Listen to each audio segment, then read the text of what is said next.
বাংলাদেশ দল সবশেষ ম্যাচেসগুলোতে বিভিন্ন সময় যখন জয় পাচ্ছিল, বাংলাদেশ দল যখন ক্রাঞ্চ মোমেন্টাম পাচ্ছিল বাংলাদেশের বোলিং ডিপার্টমেন্টে, কখনো রিশাদ, কখনো মুস্তাফিজ, কখনো তাসকিন তাদের অসাধারণ পারফরমেন্সের মাধ্যমে বাংলাদেশকে ম্যাচে ফেরাচ্ছিল, বাংলাদেশ দল ফাইনালি যখন জিতেই যাচ্ছিল খারাপ করার পরেও, তখন একটা আলোচনা সোশ্যাল প্ল্যাটফর্মে খুব বেশি ছিল। আমি সোশ্যাল প্ল্যাটফর্মে এই আলোচনাটা দিয়েই আমার আসলে আজকের ডিসকাশনটা করতে চাই। সেটা হচ্ছে মায়ের দোয়া ফাইনালি কাজে লেগেছে। মায়ের দোয়ার ফাইনালি কাজে লেগেছে, এটা আসলে মজা করে বলা। বাংলাদেশ দলকে নিয়ে অনেকেই কৌতুক করেন, অনেকেই বলার চেষ্টা করেন যে এটা হচ্ছে মায়ের দোয়া ক্রিকেট দল, এবং বাংলাদেশ দল যখন সাকসেসফুল হয় তখন মায়ের দোয়া কাজে লেগেছে, এটাকে আসলে ওই জয়ের সাথে রিলেট করার সবাই চেষ্টা করেন। যদি সেই দোয়া কাজে লেগেই থাকে, তাহলে আমাদের মায়েদের সবচেয়ে বেশি দোয়া করার দিনটা হচ্ছে এই মুহূর্তে, আজকে কিংবা আগামীকালের ম্যাচকে ঘিরে। কেন বলছি এই কথা? দেখুন, বাংলাদেশ দল অস্ট্রেলিয়ার মুখোমুখি হবে, এবং বাংলাদেশ দল অস্ট্রেলিয়ার মুখোমুখি যখন হবে তখন বাংলাদেশ একটা নতুন পর্বে উত্তরণ করা একটা দল। যেই দলটা এর আগে গ্রুপ পর্বের ম্যাচ খেলেছে, যেই দলের গ্রুপ পর্বের ম্যাচেস নিয়ে অনেক ধরনের সন্তুষ্টি অসন্তুষ্টি রয়েছে, সেই দলটা সুপার 8-এ তাদের ফার্স্ট ম্যাচটা খেলতে যাচ্ছে। সো ওই ম্যাচে যদি দোয়া কাজে লাগে, সবচেয়ে বেশি দোয়া তো প্রয়োজন অস্ট্রেলিয়ার বিপক্ষে। অস্ট্রেলিয়ার বিপক্ষে যদি এই দোয়া কাজে লাগে এবং বাংলাদেশ যদি এই ম্যাচে জয়ের মাধ্যমে পরের রাউন্ডে মানে সেমিফাইনালসে যাওয়ার পথে এক স্টেপ এগিয়ে যায়, তাহলে মায়ের দোয়া যে আসলে সিরিয়াসলি কাজে লাগে, এবং বাংলাদেশ দল যে আসলেই মায়ের দোয়া ক্রিকেট দল, দোয়া করলে মা ভালো করে, আমার কাছে মনে হয় সেটা প্রমাণ হয়ে যাবে। কিন্তু এই দোয়াটা আসলে কার জন্য বেশি করা দরকার, কাদের জন্য বেশি করা দরকার? দোয়া তাদের জন্য কি করা হয় না? তারপরও কেন তারা ক্লিক করে না? এই যে দোয়ার জায়গায় প্রায়োরিটিতে কারা কারা এগিয়ে থাকবেন বা কাদের এগিয়ে রাখা উচিত, সেই আলোচনাটা করলে আমার কাছে যেটা মনে হয়, এখানটায় বাংলাদেশ দলের ক্যাপ্টেন এবং বাংলাদেশ দলের আরেক ব্যাটার ওপেনার লাস্ট ম্যাচে ওপেন করেছেন লিটন কুমার দাস, তাদের জন্যই দোয়াটা খুব দরকার। তাদের জন্য দোয়া কেন দরকার, সেই জায়গায় যদি আমি যাই, যে সবশেষ যে ম্যাচেস গুলো হয়েছে এবং যেই ম্যাচে আসলে 36, 9, 1 এবং 10 রান, মানে লিটন কুমার দাসের পারফরমেন্সের কথা বলছি, 56 রানে বেশি তিনি করতে পারেন নাই, এবং প্রত্যেকটা ম্যাচেই তার স্ট্রাইক রেট 94, 69, 50 এবং 83, মানে সবগুলোতেই তার স্ট্রাইক রেট হচ্ছে বিলো 100।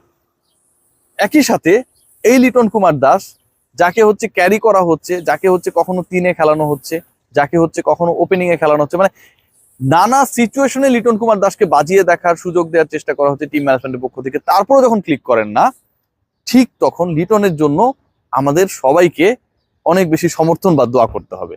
এটা কিন্তু নেগেটিভলি নেওয়ার সুযোগ নেই। নাজমুল হোসেন শান্তর অবস্থা আরো খারাপ। লিটন তো করেছেন 56 রান, নাজমুল শান্ত করেছেন, এই 4টা ম্যাচই খেলেছেন, করেছেন টোটাল 26 রান, এভারেজ হচ্ছে 6.5।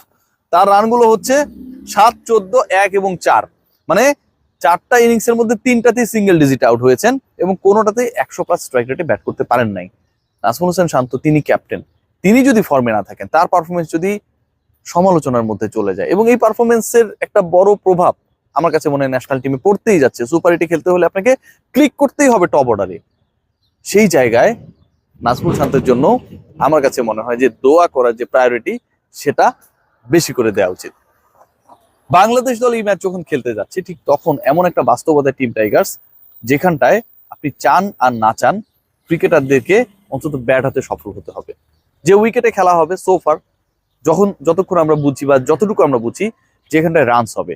সাউথ আফ্রিকা ইউএসএ ম্যাচে রান হয়েছে, টপ অর্ডার ব্যাটাররা রান করেছে, গাউস রান করেছে ইউএস এর হয়ে, সাউথ আফ্রিকার হয়ে মার্করাম রান করেছে, সাউথ আফ্রিকার হয়ে কুইন্টন ডি কক রানস পেয়েছেন। সো একটা good start is very much important. এখন এই গুড স্টার্টের যে কান্ডারি যারা 3জন ক্রিকেটার, তানজিদ তামিম, ইনফ্যাক্ট লিটন কুমার দাস এবং নাজমুল হোসেন শান্ত, 1, 2, 3-এ যারা থাকবেন, এই তাদেরকে অন্তত 2জনকে তো গুড স্টার্ট দিতে হবে।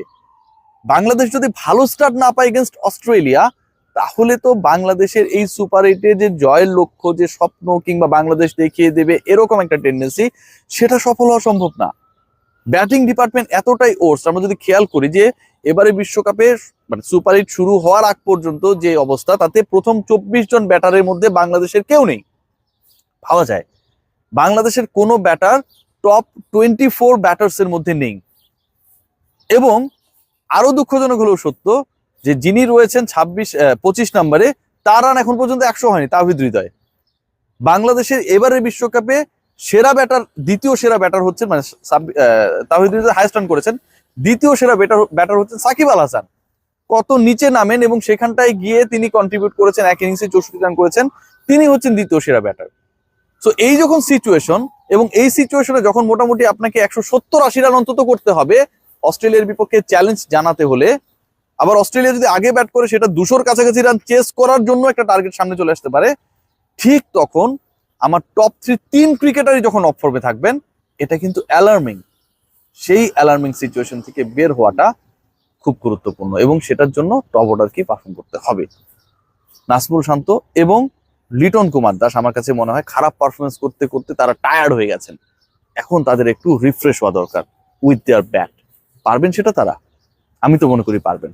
আপনি কি মনে করেন? জানিয়ে দিন কমেন্ট বক্সে।